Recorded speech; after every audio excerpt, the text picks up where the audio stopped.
కోనేటి ఆదిమూలనే నేను శాసనసభ సభ్యుడిగా ఎన్నికైనందున శాసనం ద్వారా నిర్మాణాత్మకమైన భారత రాజ్యాంగం పట్ల నిజమైన విశ్వాసం విధేయత చూపుతానని, భారతదేశ సార్వభౌమాధికారాన్ని సమగ్రతను కాపాడుతానని, నేను స్వీకరించబోయే కర్తవ్యాన్ని శ్రద్ధ శక్తులతో నిర్వహిస్తానని దైవ సాక్షిగా ప్రమాణం చేస్తున్నాను.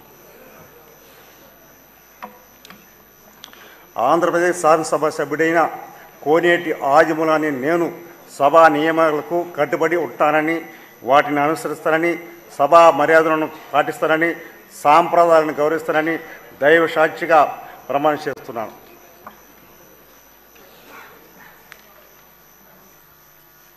శ్రీ ఆదినారాయణ రెడ్డి చదిపిరాల.